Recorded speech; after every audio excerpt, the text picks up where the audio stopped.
Assalamualaikum warahmatullahi wabarakatuh. Alhamdulillah, anak-anak gimana kabarnya? Semoga dalam keadaan baik-baik saja ya.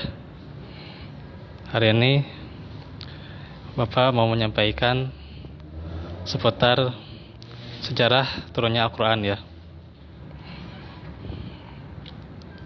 Sebelum kita tahu sejarah turunnya Al-Quran, maka kita ketahui dulu bahwa iman kepada Al-Quran itu termasuk rukun iman yang ketiga ya, yaitu iman kepada kitab-kitab Allah. Karena itu pokok keimanan seorang muslim ya. Kan kita sebagai seorang muslim harus mengimani kitab-kitab Allah ya. Termasuk di dalamnya yaitu Al-Quran. Karena itu gimana caranya untuk menjadi orang yang terbaik? Diterangkan oleh Nabi, khairukum man ta'allama al-Quran wa 'allamah.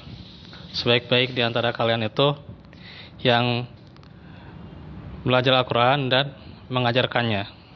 Nah, itulah caranya menjadi orang yang terbaik. Nah, anak-anak yang dicintai Allah, bahwasanya sesudah itu kita tahu sejarah turunnya Al-Quran ya. Ada 3 pokok atau 3 tahapan turunnya Al-Quran itu. Yang pertama dari Allah ke Lauh Mahfuz ya. Nah, itu Allah menurunkan Al-Quran ke Lauh Mahfuz ya, melalui penanya ya, yaitu Al-Qalam gitu ya, yang dikenal juga surat Al-Qalam tuh ya. Bismillahirrahmanirrahim. Nun wal qalami wama yasturun, dan seterusnya ya, yaitu di surat Al-Qalam ya, yaitu tentang pena yang menulis di Lauh Mahfuz ya. Termasuk juga Al-Quran saat itu ke Lauh Mahfuz. Terus juga di surat Al-Buruj ayat 22 ya, fi lauhim mahfuz ya, di Lauh Al-Mahfuz. Terus yang kedua, setelah Allah turunkan ke Lauh Mahfuz, terus ke Baitul Izzah atau As-Sama'ud Dunya ya, ke langit dunia. Nah, itu diturunkan secara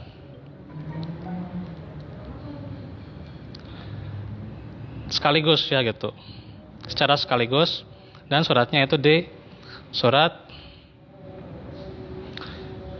Al-Qadar ya. Yang sebagaimana kita hafal ya anak-anak ya. Yaitu ayat yang pertama ya. Secara sekaligus Al-Quran turun. Bismillahirrahmanirrahim. Inna anzalnahu fi lailatul qadar ya.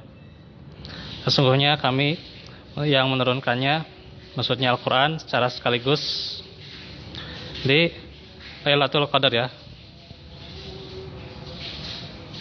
Nah, itu yang secara sekaligus ke Baitul Izzah atau ke langit dunia. Terus yang ketiga, tahap turunnya Al-Quran itu ke Nabi Muhammad ya, melalui malaikat Jibril. Kalau tadi sekaligus, nah ini secara bertahap-tahap ya. Sebagaimana di surat Al-Isra ayat 106 yang menjelaskan yaitu tentang turunnya Al-Quran secara berangsur-angsur ya. Nah, anak-anak yang dimuliakan Allah, dalam turunnya Al-Quran secara berangsur-angsur itu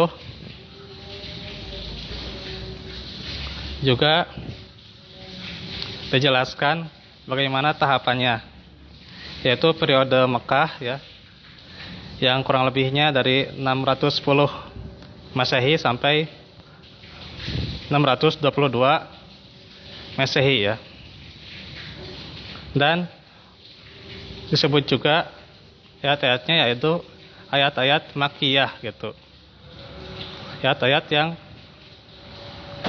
turun sebelum hijrah gitu ya. Setelah Nabi hijrah, turun juga Al-Quran ya, diajarkan oleh Jibril selama 10 tahun, yaitu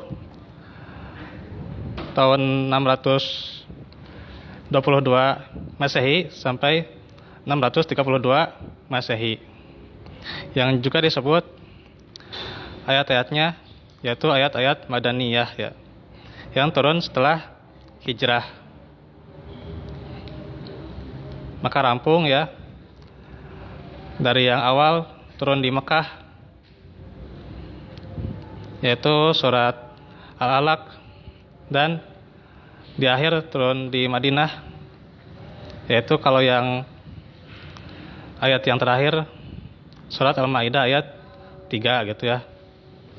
Dan juga kalau surat yang terakhir adalah surat An-Nasr ya, ayat 1 sampai 3 ya. Nah, itu fase turunnya Al-Quran. Jadi disimpulkan bahwasanya ada 3 fase.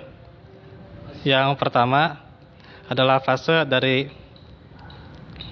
Allah ke Lauhul Mahfuz. Yang kedua dari Lauhul Mahfuz ke Baitul Izzah atau langit dunia. Yang ketiga melalui malaikat Jibril ke Nabi Muhammad selama 23 tahun. Nah, itu sejarah turunnya Al-Quran.